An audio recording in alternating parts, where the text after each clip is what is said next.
If you didn't know, Andrew Schulz and Kendrick Lamar are having a little tit for tat right now. They're not really agreeing. They're beefing right now at the moment, and everybody's in a fucking frenzy over it, especially everybody on X. So let's take a look at what everybody is so pissed off of right now. So on Kendrick's new album, there's a song called Whacked Out Murals, and apparently this is about Schulz right here. Don't let no white comedian talk about black women. That's law. I know propaganda work for them and fuck whoever's close to them. The nigga that coon, the nigga that's being groomed, slide on them. And what this clip is referring to is an old clip that went viral. I'm not sure how long ago it was, but it's with Schulz and these two British commentators with, I think their name is Shits and Giggles. And they were talking about a topic of women, and black women came up, and I don't know. Here's the clip. A guy who's had a black girlfriend, all of a sudden he's got a buzz cut, like clean shape up. Glows up, bro. I like that. I like that. They shave their hair because they start losing it. Because they're so stressed being around this black girl complaining about shit all the fucking time. That's why they gotta shave their hair. Nah, bro. White guys with black girlfriends, they grow a beard because there's more cushion when they get slapped the fuck out of. That's hilarious. I think the black girlfriend effect. It might be a protective instinct, bro. You think? Protective. Yeah. Do you guys have you ever had black girlfriends? Yeah. Have you ever had white girls? Yeah. Oh wow. Okay. What's your favorite?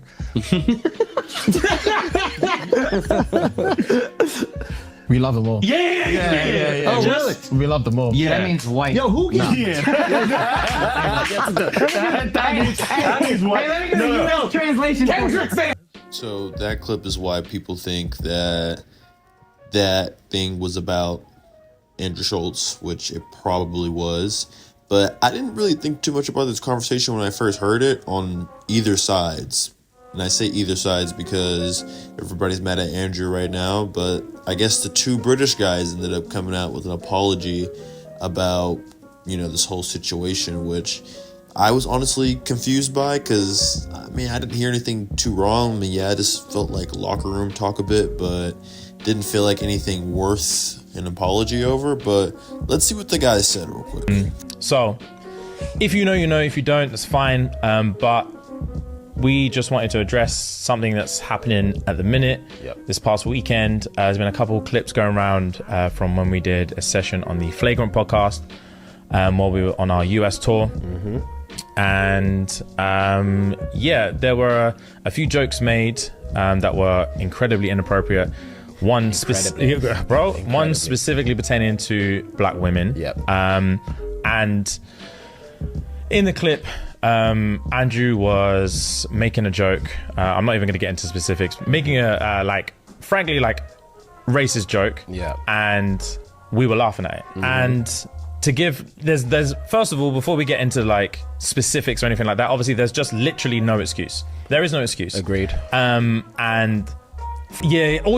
move on is the fucking word, bro. All you want to do is fucking move on. Just move on to the next thing. Just move on to the next thing. And we had to say a few times, bro, just move on. Just move on. So many different topics. We were like, move on. And it's not even about pity laughs or anything, but we just wanted to get out of that situation. Literally get out of that situation, keep the ball rolling. And we thought it was going to be more of like a bros chat, but it ended up being something that's really, really hurt people that look to us for support and look to us to feel protected. And protected is the main thing that I wanted to discuss, is that it is our duty to protect you guys. So you guys seen what happened. These guys are basically throwing out the plea. We had nothing to do with that. We were just laughing. We didn't know what was going on.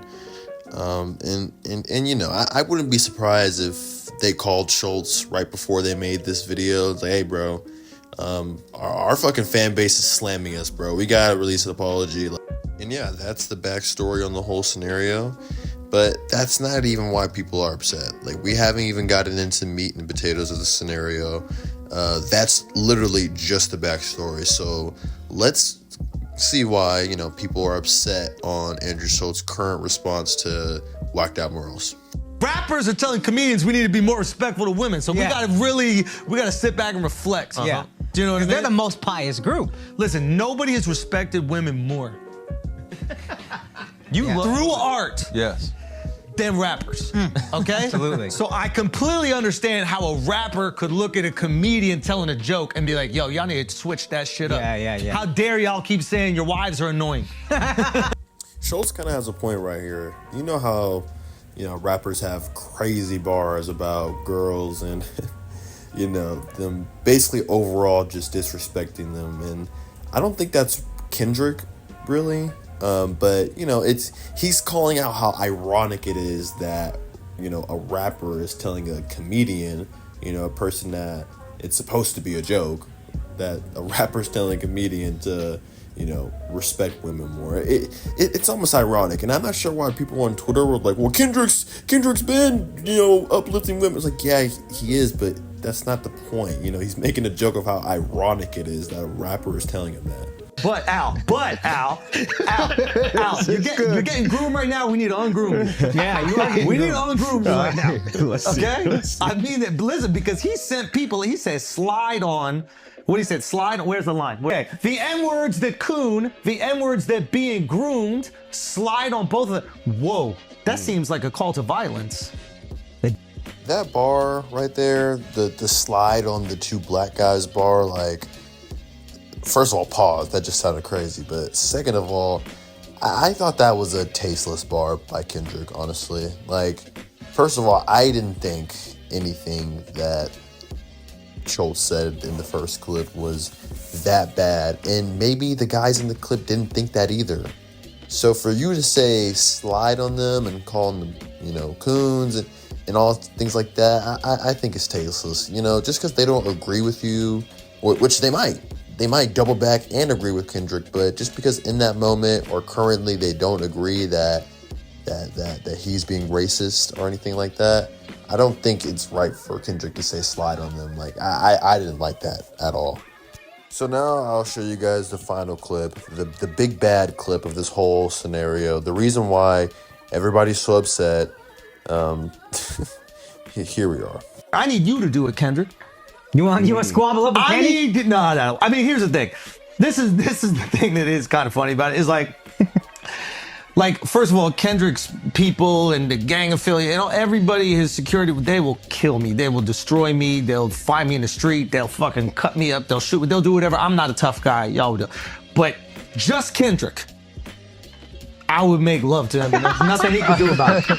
Just Kendrick Lamar, I would make love to him, and the only thing that he could do is decide if it's consensual or not. That's the only thing he could do. If it's me and Kendrick, this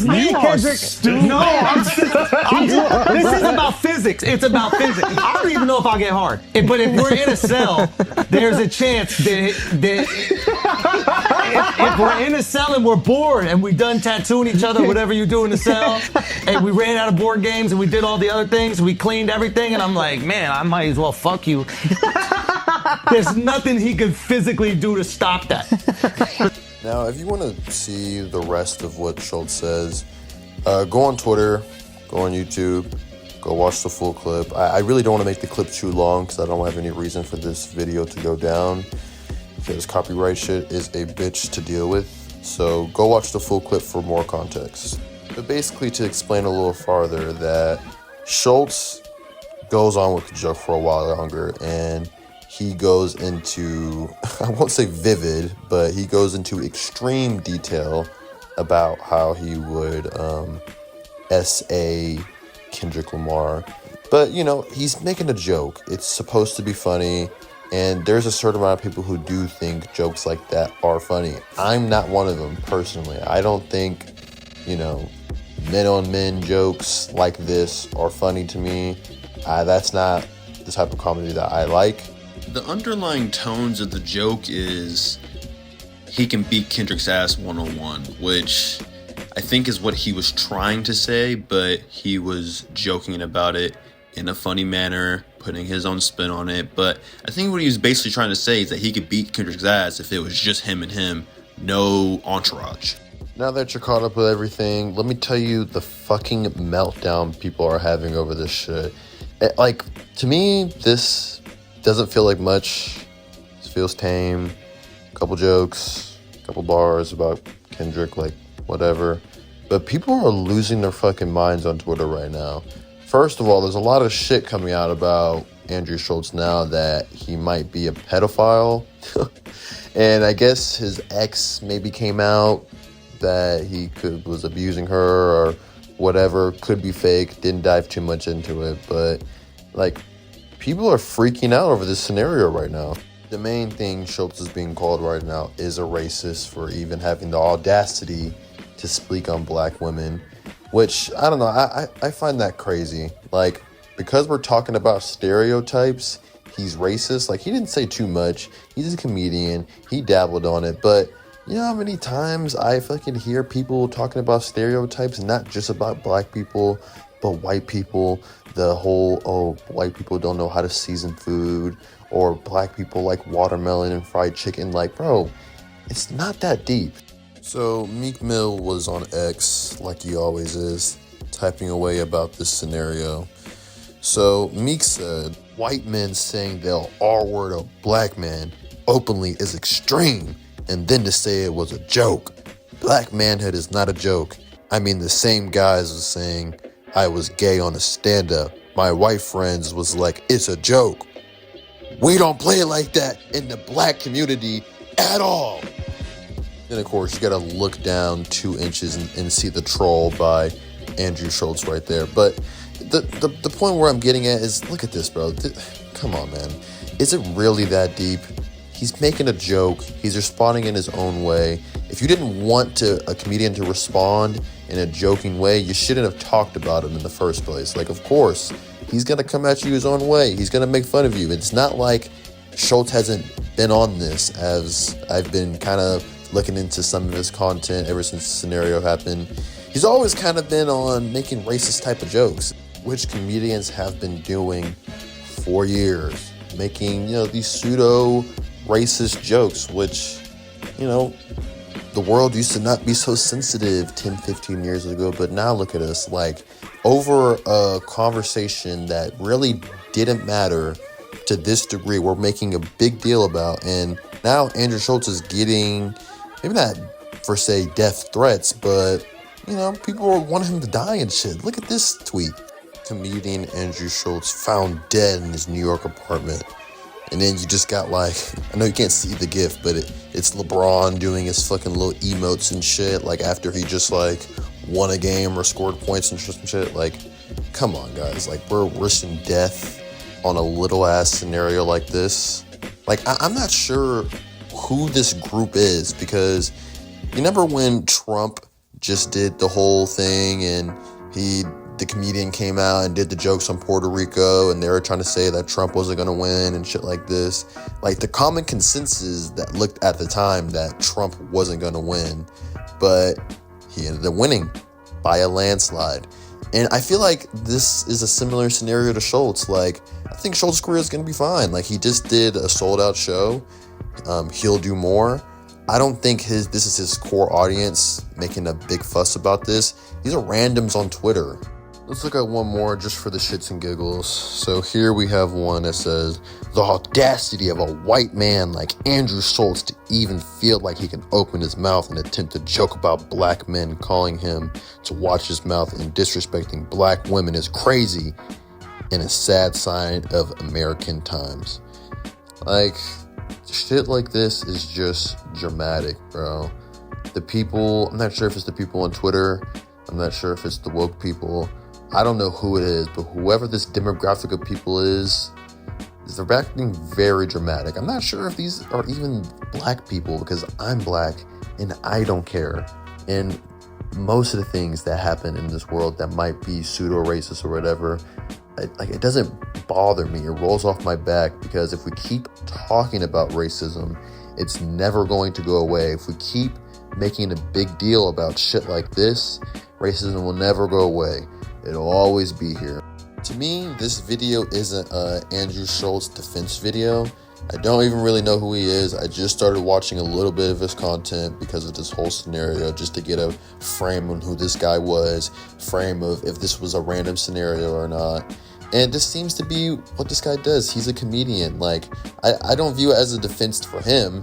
I view it as a defense for, first, free speech, and a comedian be able to express himself by, say a little racist joke. Like, that's how it's been for the past 10, 15 years. And back then, we didn't get upset. We never got hurt. We all understood it was a joke. And I'm not sure why we're so sensitive these days. He's a comedian. He was joking. If you didn't think the joke was funny, that's one thing. But to go out and start saying he's racist and he should die and death threats, I think it's just wild. So that's my thoughts on the whole Andrew Schulz, Kendrick Lamar scenario. If you agreed, leave a comment. If you disagreed, leave a comment. And look, if you disagree, I'm not going to shit on you. I don't want you to shit on me. Everybody has opinions. Like, tell me what you think. Like, don't get in my comments acting sensitive and being upset. Like, bro, if we don't agree with each other, it's all right. I want to hear your point of view. And I'm not going to hate you if you disagree or even think the exact opposite of me. I hope you prosper and I hope everybody does well. So, I'll see you guys on the next video. If you have any feedback you would like to leave about the overall video, please leave it in the comments. And yeah, see you on the next one.